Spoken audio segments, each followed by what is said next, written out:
বিশ্বনবী মুহাম্মদ রাসূলুল্লাহর যেদিন মরণ আসে, ইন্তেকাল যেদিন হবে, সেই দিন তার কপাল বারবার ঘেমে যাচ্ছিল।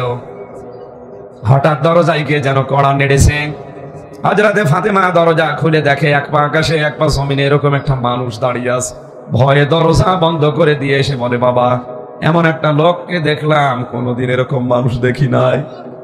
বিশ্ব নবী বলেন, মা ফাতিমা, ওটা সাধারণ লোক না, ওটা আল্লাহর ফেরেশতা আজরাইল এসেছে তোমাকে এতিম করতে, দরজা খুলে দাও।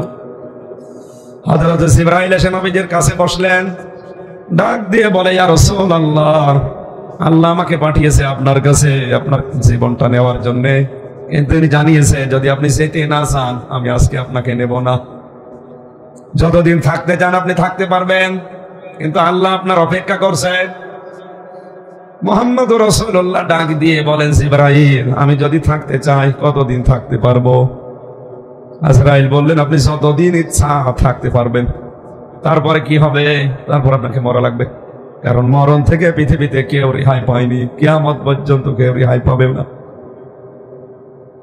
নবীজি বলেন, মরা যখন লাগবে আমি আর এই নশ্বর দুনিয়ায় থাকতে চাই না। আমার মালিক, আমার বন্ধু মহান রব্বুল আলামিন যখন অপেক্ষা করছে, তুমি আমারে নিয়ে চলো। হযরতে আজরাইল বলে, হুজুর আপনি রেডি হন। শুধু হাতটা বুকের উপরে রেখেছিলেন। নবীজি বললেন, কি রাখলে? বলে, হাত রেখেছি। তুলে ফেলো। কেন? তুমি মনে হচ্ছে আমার বুকের উপরে উহুদ পাহাড় রেখে দিয়েছো। চ্যানেলটি সাবস্ক্রাইব করে আমাদের সঙ্গেই থাকুন। ব্যথা বেদনার পরে ফিরে আসনি তুমি আপন ঘরে, দিনের আলো তুমি ছড়িয়ে দিতে চলে গেলে মদিনায় মক্কা ছেড়ে। হে রাসূল, তোমাকে ভুলি আমি কেমন করে?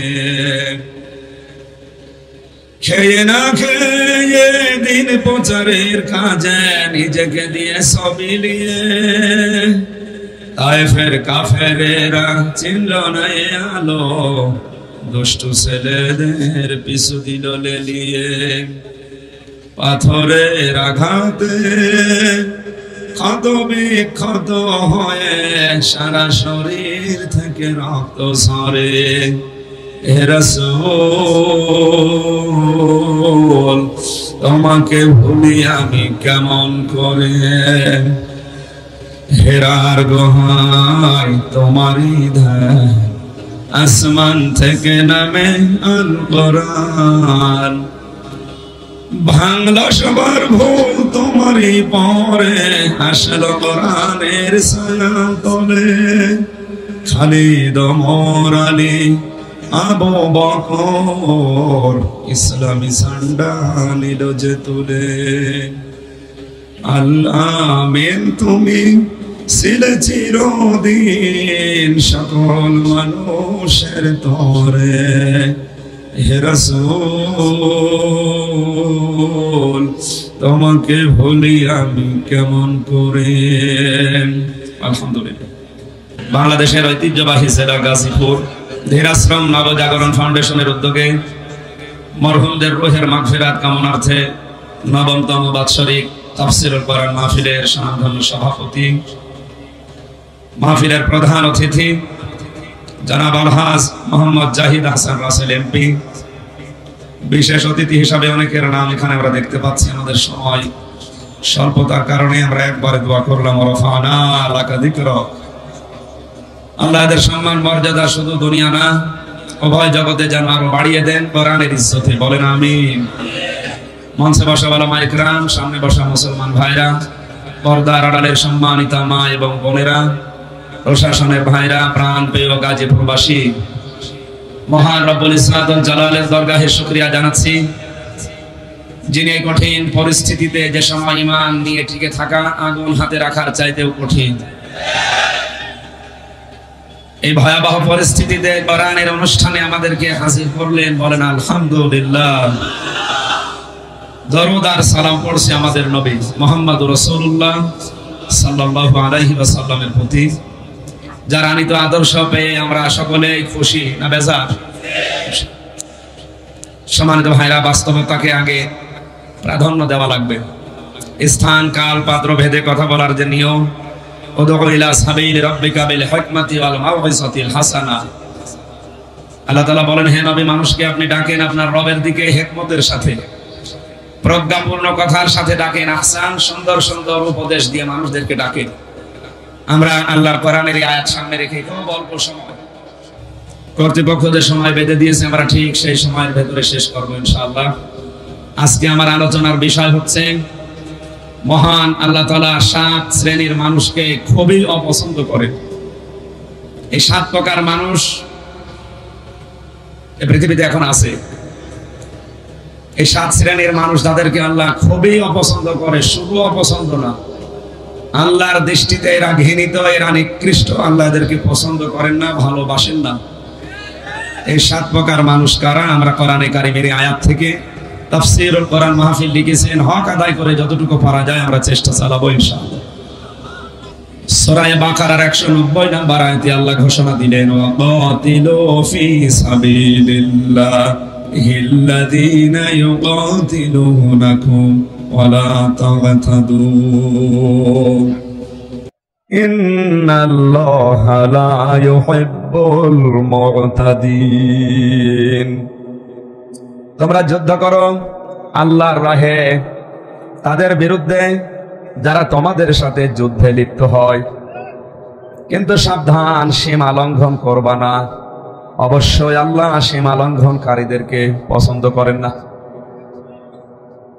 এখন যুদ্ধ করা লাগবে আমাদেরকে আল্লাহর রাহে।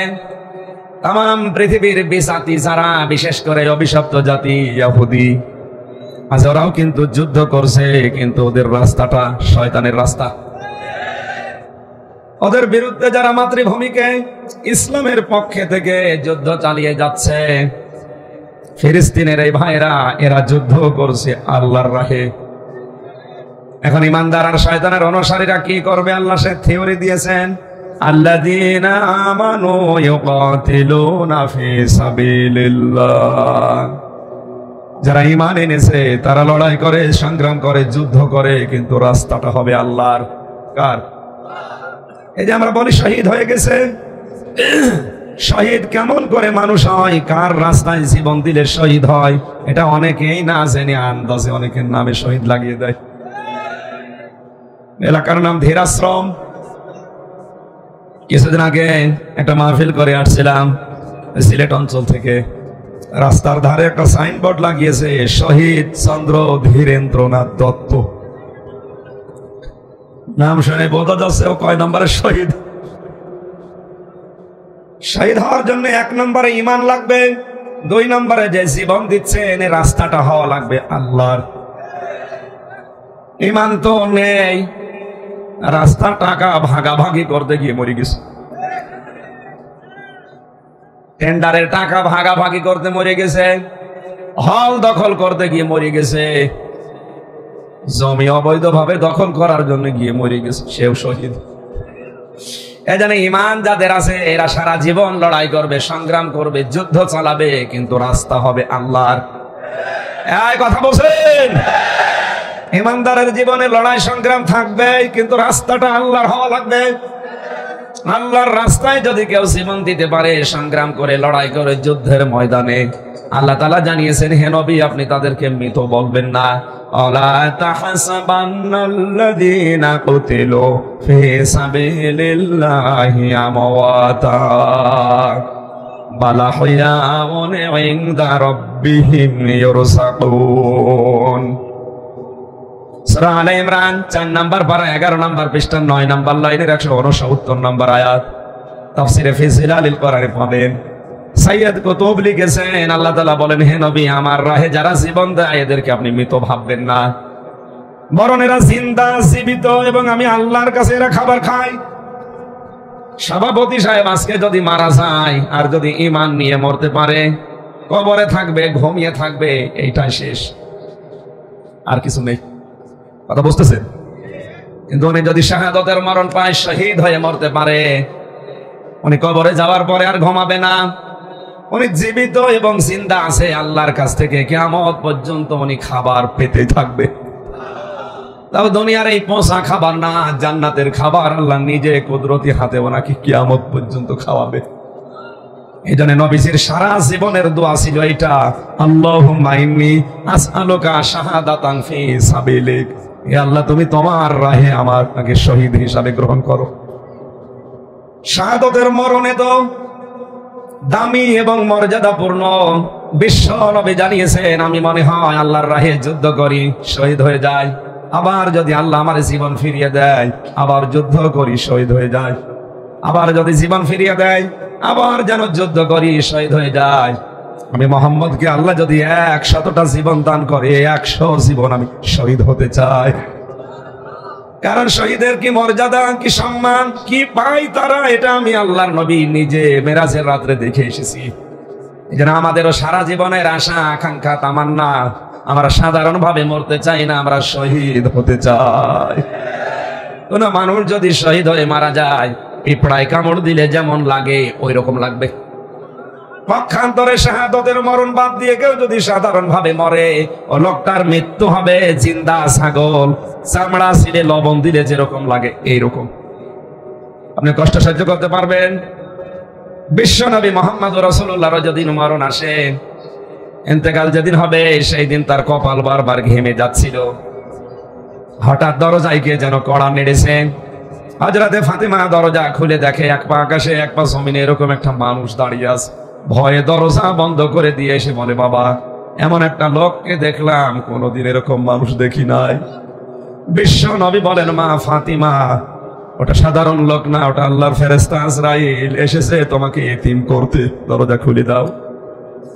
হযরত জিবরাইল এসে নবীজির কাছে বসলেন, ডাক দিয়ে বলে, ইয়া রাসূলুল্লাহ, আল্লাহ আমাকে পাঠিয়েছে আপনার কাছে আপনার জীবনটা নেওয়ার জন্য, কিন্তু তিনি জানিয়েছে যদি আপনি যেতে না চান আমি আজকে আপনাকে নেব না। যতদিন থাকতে চান আপনি থাকতে পারবেন, কিন্তু আল্লাহ আপনার অপেক্ষা করছে। মুহাম্মদ রাসূলুল্লাহ ডাক দিয়ে বলেন, জিবরাইল, আমি যদি থাকতে চাই কতদিন থাকতে পারবো? আজরাইল বললেন, আপনি যতদিন ইচ্ছা থাকতে পারবেন। তারপরে কি হবে? তারপর আপনাকে মরা লাগবে, কারণ মরণ থেকে পৃথিবীতে কেউ রেহাই পায়নি, কিয়ামত পর্যন্ত কেউ রেহাই পাবেও না। নবীজি বলেন, মরা যখন লাগবে আমি আর এই নশ্বর দুনিয়ায় থাকতে চাই না। আমার মালিক, আমার বন্ধু মহান রব্বুল আলামিন যখন অপেক্ষা করছে, তুমি আমারে নিয়ে চলো। হযরতে আজরাইল বলে, হুজুর আপনি রেডি হন। শুধু হাতটা বুকের উপরে রেখেছিলেন। নবীজি বললেন, কি রাখলে? বলে, হাত রেখেছি। তুলে ফেলো। কেন? তুমি মনে হচ্ছে আমার বুকের উপরে উহুদ পাহাড় রেখে দিয়েছো। গাজীপুর বাসী মগজ খাটান, বুদ্ধি খাটান।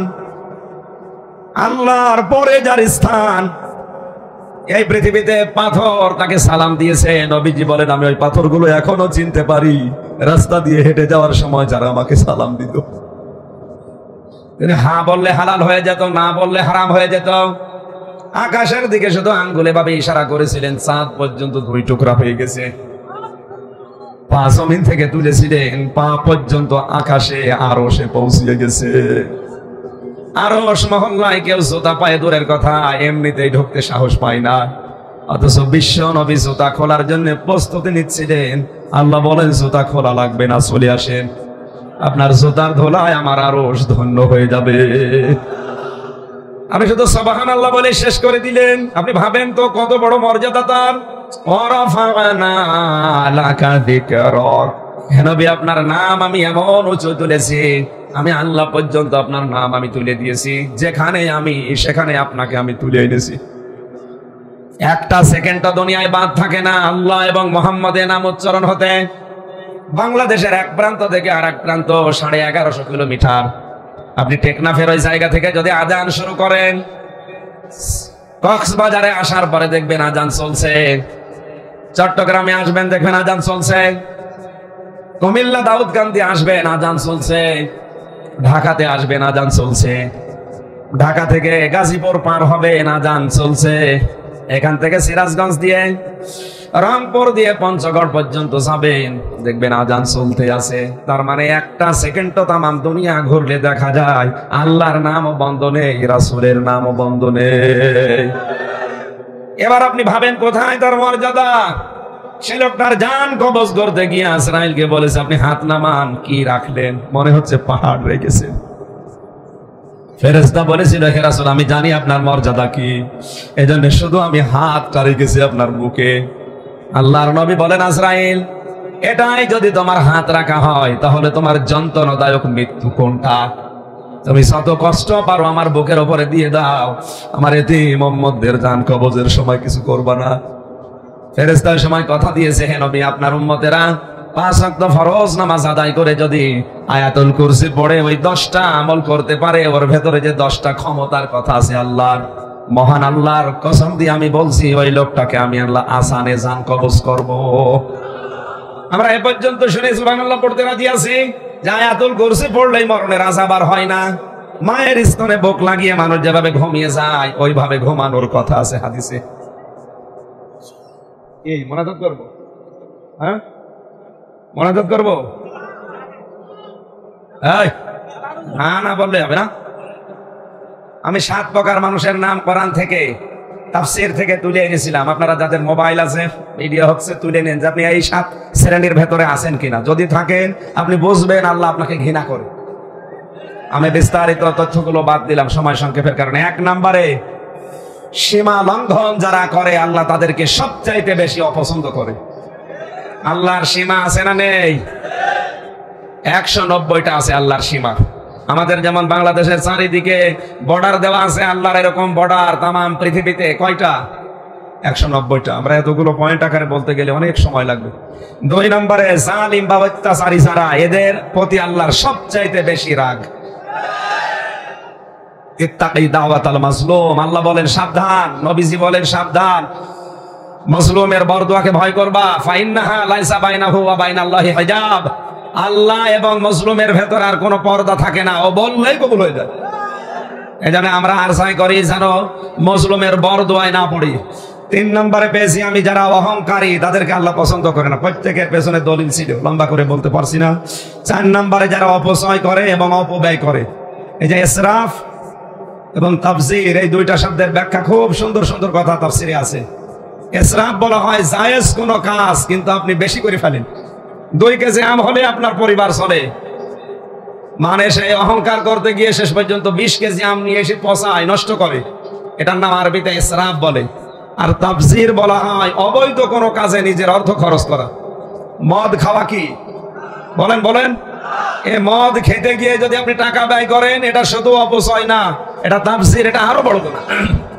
এরপরে পেয়েছি 5 নম্বরে যারা আমানতের খেয়ানত করে, যেটা বাংলাদেশে এখন সবচাইতে বেশি হচ্ছে। যেই লোক যেই চেয়ারে বসার যোগ্যতা রাখে না তাকে ওই চেয়ারে বসলে খেয়ানত হয়, আর এটা সবচাইতে বেশি বাংলাদেশে হচ্ছে। এটা যারা এই কাজ করছেন, যার যোগ্যতা নেই যে চেয়ারে বসা, জোর করে হোক আর যেভাবেই হোক বসে আছেন, আল্লাহ আপনাকে সবচাইতে বেশি ঘৃণা করে। 7 নম্বরে সেই মানুষগুলোকে আল্লাহ ঘৃণা করে। 6 নম্বরে ফাসাদ সৃষ্টি করে, যারা বিশৃঙ্খলা তৈরি করে। এটা তো সুন্দরভাবেই হচ্ছিল। 1-1.5 ঘন্টা কথা বললে কি এমন হয়ে যেত আপনার? এই চুপ করে। বিএনপির মতো, জামাতের মতো এত বড় দল বাংলাদেশে এই 16-17 বছরে কিছুই করতে পারেনি প্রধানমন্ত্রী, আর আমি 1-1.5 ঘন্টা কথা বলে সরকার উল্টিয়ে যাবে। এই কোন দিকে আছে, কোন তালে আছে, আর কি বসে এরা আল্লাহ জানে। এত ভয় করে কেন আপনার? আমি তো হেদায়েতমূলক কথা বলছিলাম। 7 নম্বরে যারা মন্দ কথা বলে, মন্দ কথা প্রকাশ করে। এই আয়াতগুলোর তাফসীরে এত সুন্দর সুন্দর পয়েন্ট ছিল। আমরা এই যে প্রশাসন ওনারা বলছে মোনাজাত করতে, আমরা আজকের মতো শেষ করছি। সময় সুযোগ আসবে ইনশাআল্লাহ কথা বলবো। আল্লাহুম্মা আমিন। এই চুপ করেন, বাস্তবতা বলছে না আন্দাজে। 3 বছর আমি কাটিয়ে আসলাম না ভেতরে, আপনি আবার দেবেন ভেতরে? আমার লিখিত 2টা বই আছে, ওই যে সাদা গাড়ি এখানে, এই যে এটা না, এই গাড়ির ভেতরে 2টা লিখিত বই আছে, একটা পুরুষের জন্য একটা মহিলাদের জন্য। এটা নিয়ে যান, কাজে লাগবে। আল্লাহুম্মা আমিন। লা ইলাহা ইল্লা আনতা সুবহানাকা ইন্নী কুনতু মিনাজ জালিমিন ফাস্তাজাবনা লাহু ওয়া নাজ্জায়নাহু মিনাল গাম্মি ওয়া কাযালিকা নুনজিল মুমিনিন। রব্বুল আলামিন, বড় আশা নিয়ে কোরআনে কারীম শুনতে এসেছিলাম, যতটুকু শুনেছি আমল করার তৌফিক দাও। আমার বিল্লাল ভাই সহ যারা এই কোরআনের অনুষ্ঠানে সহযোগিতা করেছে সবাইকে মাফ করে দাও। প্রধান অতিথি আমাদের এমপি সাহেব রাসেলকে তুমি কবুল করো, তার বাবা হাসানুল্লাহ মাস্টারকে মাফ করে দাও। মাহফিলের সভাপতি, বিশেষ অতিথি যারা এসেছে, ক্ষমা চাই আল্লাহ তোমার কাছে, ক্ষমা চাওয়া ছাড়া উপায় নেই। মেহেরবানি করে আমাদের ক্ষমা করে দাও। মনের ভেতরে যার যে কামনা বাসনা আছে আল্লাহ আমাদের জায়েজ আশাগুলো পূর্ণ করো। চর্ম চোখে যেন দেখতে পারি কোরআনের আইন দিয়ে বাংলাদেশ চলছে। যখন এই মরণ আসবে জীবনের শেষ কামনা কবুল করো, মুখ দিয়ে যেন বের হয় লা ইলাহা ইল্লাল্লাহু মুহাম্মাদুর রাসূলুল্লাহ। 20 মিনিট সময় দিয়েছিলেন, 20 মিনিটে শেষ করে দিয়েছি। আমিন।